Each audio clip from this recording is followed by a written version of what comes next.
इयत्ता तिसरी बालभारती पान क्रमांक 16 धडा 26वा रोपटे हा धडा अभ्यासणार आहोत।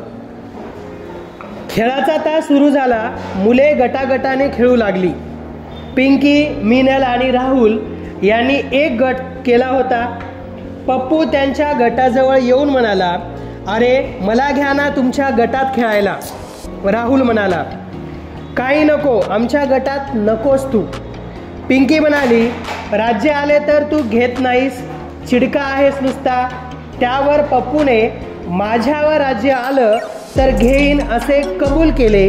मग त्यांनी शिवाशिवीच्या खेळाला आरंभ केला। पहिलेच राज्य मीनलवरती आले। तिने सर्वांच्या मागे धावण्यास सुरुवात केली। तिच्या हाती कोणीच येईना। पप्पू तर मीनलची गंमतच करत होता।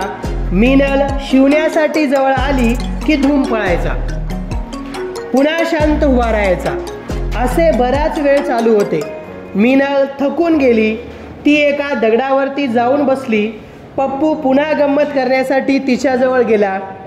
मीनलने त्याच्यावर झडपच घातली। पप्पू धपकन खाली पडला। पप्पू होताच चिडचिड्या स्वभावाचा। राज्य घेण्यास त्याने नकार दिला। त्याच्या अशा वागण्यामुळेच त्याला खेळात कोणी घेत नव्हते। पप्पू खेळात असला की खेळाचा बट्ट्याबोळ होतो असे सर्वजण म्हणू लागले। मी खाली पडलो म्हणून माझ्यावर राज्य आलं, असं राज्य मी घेणार नाही असे म्हणून तो राज्य टाळू लागला। ठेंगा दाखवून पुढे पुढे चालू लागला। त्याच्या मागे सगळा गट राज्य घे म्हणत जाऊ लागला। सगळ्यांचा गलका ऐकून पप्पू एकदम शांत झाला व एका बाजूला जाऊन बसला। पप्पूच्या मनात विचार सुरू झाले, माझ्यावर राज्य आलं की मी चिडतो, राज्य घ्यायला टाळाटाळ करतो, सगळ्यांना त्रास देतो। अशानं मला कुणीच खेळायला घेणार नाही।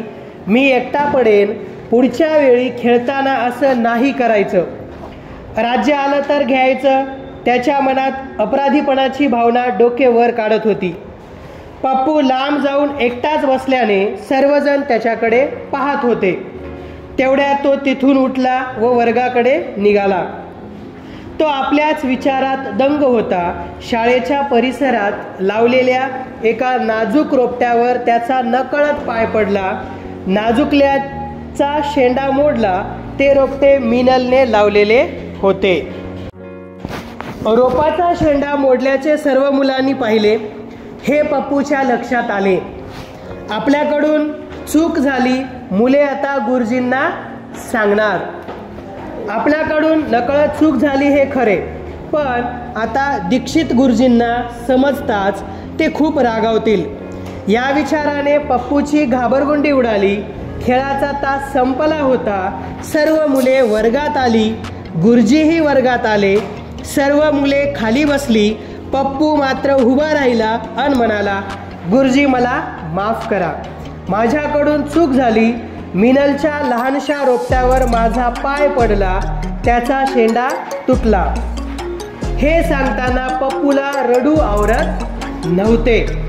त्याचे ओठ थरथर कापत होते, पाय सुद्धा लटलट करत होते। गुरुजींकडे बघण्याची त्याची हिम्मत होत नव्हती। गुरुजी त्याचे बोलणे शांतपणे ऐकत होते, परंतु गुरुजी पप्पूला थोडे सुद्धा रागावले नाहीत। मुलांना नवल वाटले। त्यांनी पप्पूला जवळ बोलावले, त्याची प्रेमाने विचारपूस केली व म्हणाले, चुका होत असतात, पण त्या प्रामाणिकपणे कबूल करायला धैर्य लागते। ते तू दाखवलं आहेस। पप्पू, तुझं चालताना लक्ष नव्हतं म्हणून तुझा पाय रोपावर पडला, शेंडा तुटला। तुझ्याकडून नकळत चूक झाली आणि तू कबूलही केलीस। हे ऐकून बरं वाटलं मला। रोप लहानाचं मोठं होईपर्यंत खूप काळजी घ्यावी लागते, तेव्हा ते मोठं होतं। तुमची आईसुद्धा तुम्ही लहानाचे मोठे होईपर्यंत तुमची खूप काळजी घेते बरं। उद्या शाळेत येताना मी 2 रोप आणणार आहे।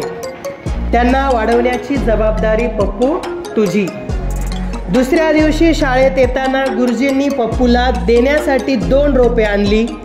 ती पप्पूला दिली आणि त्या रोपांची देखभाल करण्याची संपूर्ण जबाबदारी घ्यायला सांगितले. ती त्याने मोठ्या आनंदाने स्वीकारली. आता मुलांच्या सर्व लक्षात आले, एका रोपट्याच्या बदल्यात 2 रोपटी. पप्पूला तर आकाश ठेंगणे वाटले. आता त्याचे ओठ थरथर नव्हते, पाय लटपटत नव्हते. तो उत्साहाने गुरुजींकडे पाहत होता. सर्व मुलांना पप्पू म्हणाला, माझी काय चूक झाली, पण माझी आता तुम्हाला एक विनंती आहे. मला आपल्या खेळ गटातून काढू नका. मी खेळात चिडचिडेपणा करणार नाही.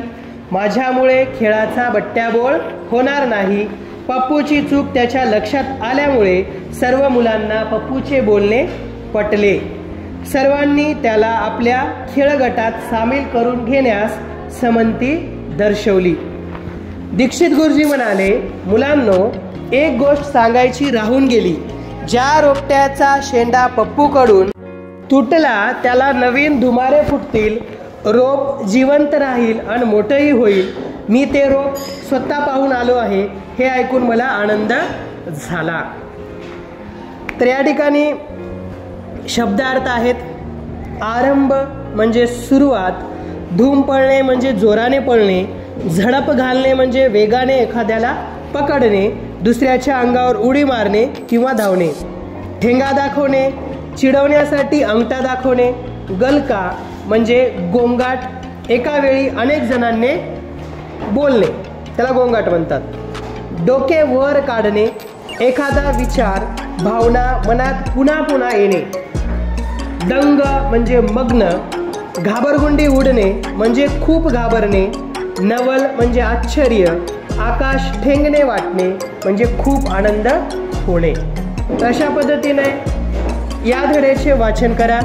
काय अडचण असेल तर आपल्या वर्ग शिक्षकांना विचारा. तर या धड्याचं लेखन गेनू शिंदे यांनी केलेलं आहे.